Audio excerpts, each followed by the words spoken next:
But from Ghana, let's head to Nigeria. It's been 2 weeks of protests there.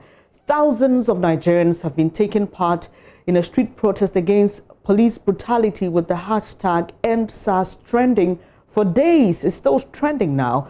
While last night, what started as a peaceful protest resulted in the loss of lives. We are unable to confirm the number of people who were allegedly shot and killed by some security operatives in Lagos, but we are learning that a number of them have been injured and maimed for life.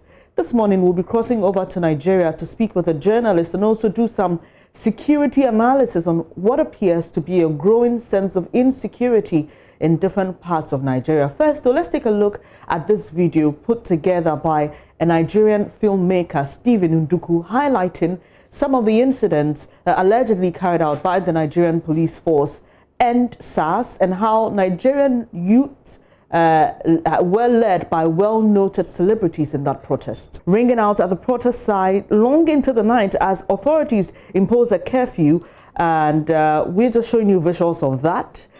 These videos were sent to us by freelance journalist Ola Leye Idoyu. He joins us via Zoom with more. Thank you so much for joining the program. First off, we understand that the military in Nigeria is denying this footage.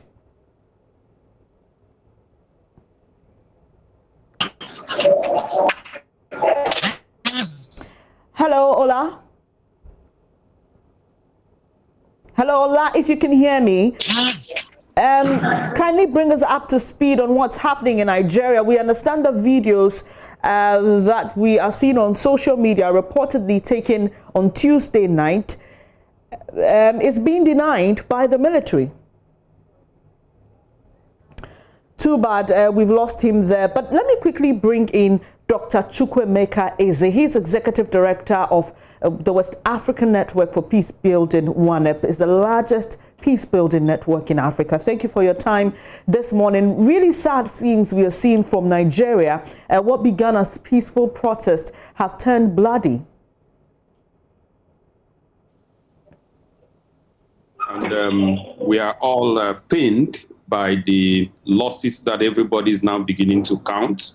That is exactly what happens when angers are bottled up for a very long period of time. And I think also that is a wake-up call, not just for the Nigerian government, but also governments across Africa, that our youths and the so-called leaders of tomorrow are coming out of their docility and that they are beginning to raise their voices, ask critical questions, demand answers. Sometimes those questions are very loud and clear to the extent that they are being heard across the globe. They are questioning the social contract theory. They are questioning the sovereignty of the state. They are questioning the ability of the state to continue to keep their mandates and still answer the name government. And I think that is exactly what is going on. You are Nigerian yourself. First off, let me just find out from you if you agree with these protests and the manner in which they've happened. I think it's long overdue. What I think that has happened over the years is that some people in Nigeria erroneously believe that because you don't have a homogeneous group of youths in Nigeria, that such kind of protest cannot be sustained. So when we had the kind of things that we had in Tunisia and a couple of the middle in what was called the Arab Spring. A lot of people believe that it will never happen in Nigeria or will never happen in West Africa. The reason is that you have what we call the ethnic colorations, the Igbo youth, the Hausa youth, the Christian youths, the Muslim youths, and so on and so forth. What everybody fails to understand is that there is a unifying factor. The unifying factor is poverty, is unemployment, is the ineptitude of successive governments, is the lack of responsiveness on the part of government to the needs of the citizen. So the #EndSARS became a very good trigger to bring out some of these grievances in the youth. So the good news is that I have not seen in a very long time such well-organized, well-planned, very sophisticated, very well-coordinated kind of protest, and how the government became also docile to the extent that they allowed hoodlums infiltrate into the group and now use the opportunity to begin to loot and burn is still, in my opinion, questions that demand answers. I'll come back to you to get a response on the silence of President Buhari, and many are even calling on our very own president here in Ghana, because he's the ECOWAS chair, to make a comment. I'll take your thoughts on that. But let me get onto the phone lines now and speak to Olaleye Ido. He's a freelance journalist and he's in Nigeria. How's Nigeria this morning, Ola? Yeah, good morning to you. Nigeria right now is brimming with so much in terms of anarchy, I must confess to you. Aftermath of yesterday's massacre at the toll gate in Lekki, it's been reprisal attacks here and there, I must confess to you. In Lagos already, there are already attacks on BRT buses in Lagos. And, as I speak to you, even a popular TV station owned by a politician is also under attack, and it shows how people are so unhappy with the fact that the federal government, even though no word has come from them, as well as the military, who also denied, any attack to the protestants that were unharmed. I think it's quite unfair and, of course, quite unfortunate at the time when Nigeria just celebrated its 60th independence anniversary on the 1st of October this year. Ola, when you say under attack, by who? And what's the form of attack we're talking about here? All right. For the past 2 weeks, there's been, protests in various parts of the country. One which is most organized is the one at the Lekki toll gate, where, the organization has been in top gear. Yesterday, the governor of Lagos State actually called in for a curfew, which was for 4 p.m. And, there were footages and pictures at the Lekki toll gate where CCTV cameras were being removed. And, of course, lights also were withdrawn. And though our protesters were adamant, the curfew actually met them there, so they had the right to stay put. And there came in the army, Okay. I think it's quite sad, really. But then again, there has been so much now. And, of course, it's all over the social media. Yeah. Of course, but really it's so sad. A lot of Nigerian youth unharmed at that. About their blood in this cause. So the attack on the BRT buses and the TV station you say is owned by a politician is being done by angry protesters. Is that it? Yes, it's more like a reprisal attack. Okay. And that's happening aftermath, like I said, aftermath of what transpired last night. Those are the havocs, actually ongoing already here and there. Some neighboring states also, with Lagos, like Ogun State, also there's been restriction of movement here and there, just to foster law and order in the country. So we will have an escalation of what will degenerate into another thing entirely. Ola, do we have a confirmation of the number of people who passed away as a result of the shooting on Tuesday night? Well, as of in the morning, unconfirmed report says 44. All right, and this morning, the governor of Lagos State have actually visited some of the injured, protestants. The pictures were there on his verified social media handle, his Twitter as well as Facebook, and of course, just earlier, before coming on this call, the governor actually addressed citizens of Lagos. And addressing them, he actually said that there were no casualties. That was what the governor of Lagos actually said just a few minutes ago while he was having his press conference to douse the tension in the state. So he says there were no casualties, but we've seen videos of people who have been injured and there's a lot of blood spilled. But do we know what triggered the firing, really? Well, like I said, there were curfew, all right? So it was in defiance to the curfew that the military decided to fire the arms. Well, the evidences are there. And of course, but there's been denial actually, but it's just quite unfortunate, quite sad what we are witnessing in this part of the country. It's really sad. It's really sad, I must confess to you. Ola, we wish you all the best. We'll leave it here, but we'll stay in touch. While this is happening, we know the Nigerians are calling for their president, Buhari, to speak. That hasn't happened yet, but world leaders are speaking. Let me show you what Hillary Clinton has been saying.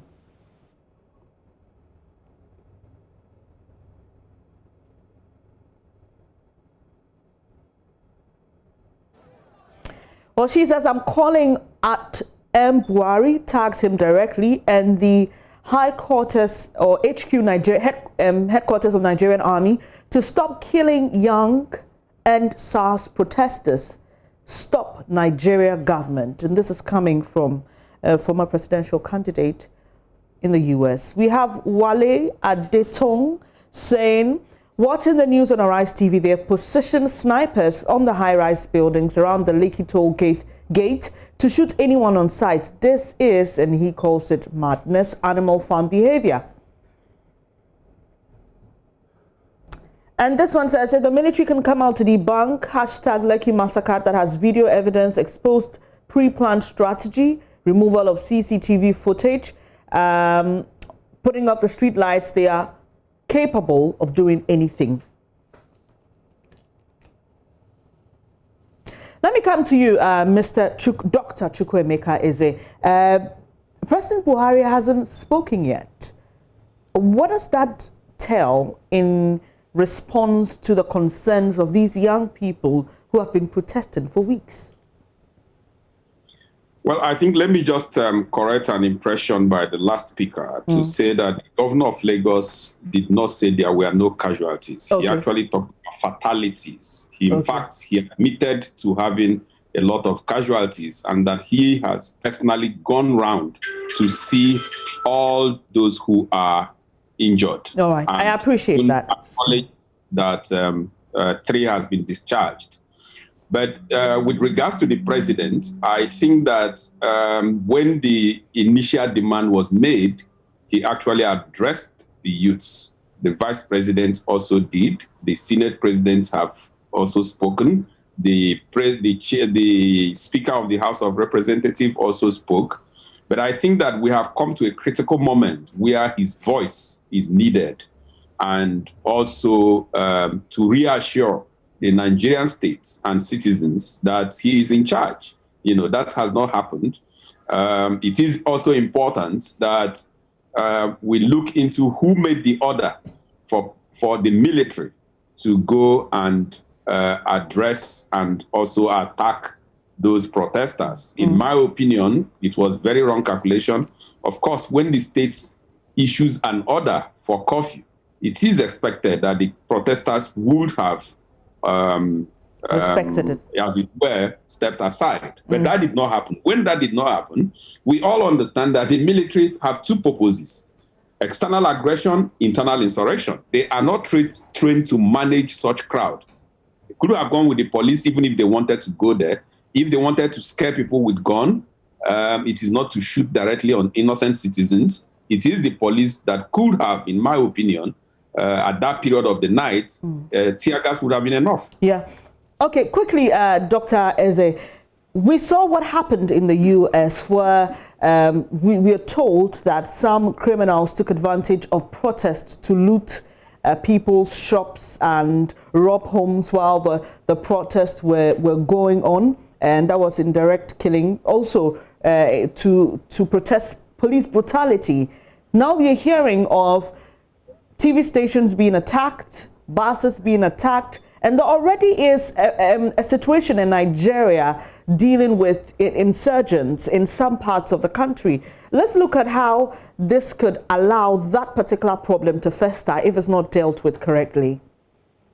You're absolutely correct. In fact, even before the attack on the military, which is why the governor had to insist on the curfew, the hoodlums had taken advantage of the protests and invaded about 6 police stations, razed them down completely, and then they were beginning to loot. What baffles me is how the security agents did not envisage that will happen, to the extent that even the police stations, 5 5 or 6 of the police stations were burned down, and in some cases, some guns were carted away.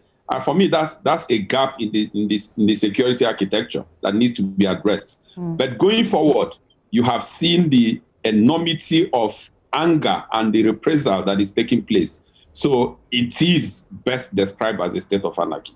And so what should be happening now? The curfew didn't work.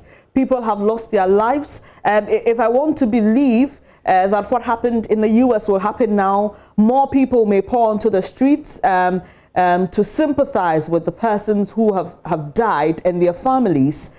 What should we be doing now in this state of emergency? I do not see these protesters going violent. Okay. What the security agents need to do, I think the protest was well planned and well organized to the extent that you would think it is the days of Martin Luther King Jr. The way it is organized, I think they have a conviction that they are not going to go violent. What the security operatives need to do is to guard all public assets and isolate these hoodlums and deal with them in accordance with the law, while they are very firm with regards to how the youths who are protesting will see them addressing the issues they have raised, and also, but not limited to what happened yesterday night. The president must call the chief of army staff to order. By now, I would actually think that the chief of army staff should be writing his resignation letter. Let's talk about regional bodies. ECOWAS, AU, we haven't heard anything from them yet. Many are calling on the president of Ghana, who is the chair of ECOWAS, to speak. That hasn't happened yet. You know that sometimes some of these actions are addressed behind the scene. I will be pleasantly surprised or unpleasantly surprised if there has not been engagement between the president of Ghana and the president of Nigeria. Not just with regards to the fact that the chair of the Authority of States of Heads of State and Government of ECOWAS is residing with the president of Ghana, but because also of the age-long bilateral relation that exists between us. I would assume that is.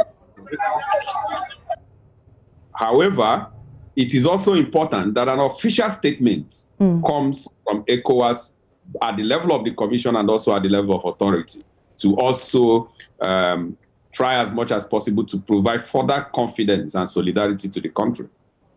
I appreciate your time this morning. Dr. Chukwuemeka Eze is Executive Director of WANEP, a Nigerian himself, and we've been talking about the protest in Nigeria, which turned bloody on Tuesday night. Well, here in Ghana, some Nigerians have been demonstrating in solidarity with their countrymen and women in Nigeria. Manuel Kranting is with the protesters here in Accra and joins us via Zoom. Manuel, bring us up to speed on what's happening in that protest.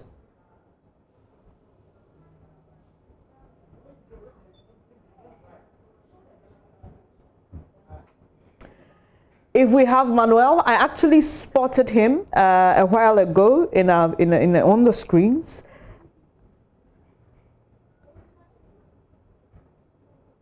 Well, if you just joined the program, this is News Desk, and today we are discussing what happened in Nigeria while we wait for my colleague Manuel Kranting, who's with protesters, Nigerians living in Ghana who joined the protest. Let me bring you what Nigerian player Igalo had to say about what's happening in his home country. I'm sad and heartbroken. I don't know where to start from.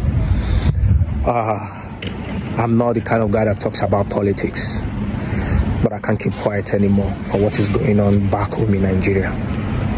I would say Nigerian government, you guys are a shame to the world for killing your own citizens, sending military to the street to kill unarmful protesters because they are protesting for their rights.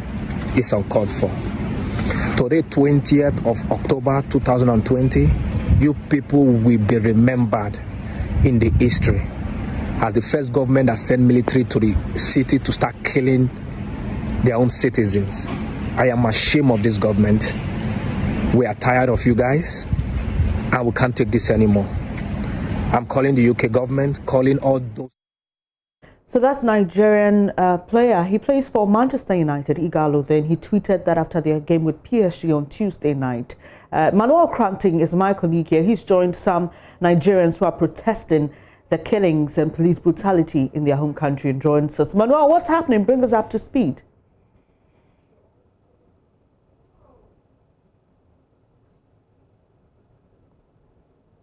Manuel, sorry, we can't hear a thing you're saying. Can you kindly unmute your device?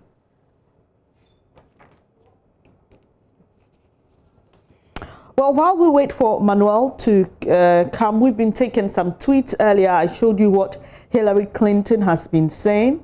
All right, we have Manuel. So, Manuel, tell us what's happening. As you can see, there's a lot of, agitation here at the Nigerian High Commission. Essentially, hundreds of Nigerian protesters have come here in solidarity with their colleagues in their home country who were shot at yesterday.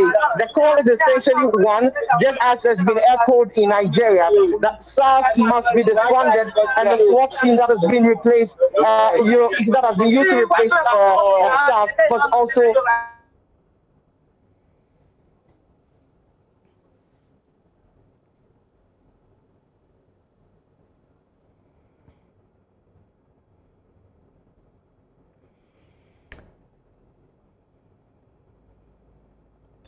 Too bad we've lost Manuel there. He was just reporting from the Nigerian High Commission here in Ghana, where some Nigerians have marched up to protest the killing of their colleagues or their fellow countrymen and women in Nigeria on Tuesday night. We will bring Manuel back when we are able to establish a good line with him. But let's take some tweets. Miss Mamas says, it's clear Nigeria is not a democratic state. We are under military rule. Hashtag end SARS.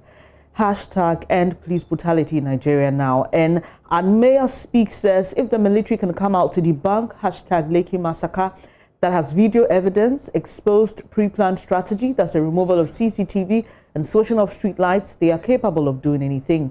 We no longer trust the law enforcement agents to ensure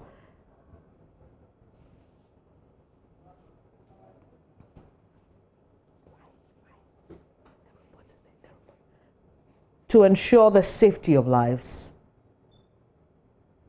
You're watching News Desk with me, Bernice Abubeidulansa. Please don't go away. I'll be back shortly to tell you what's happening with elections here in Ghana.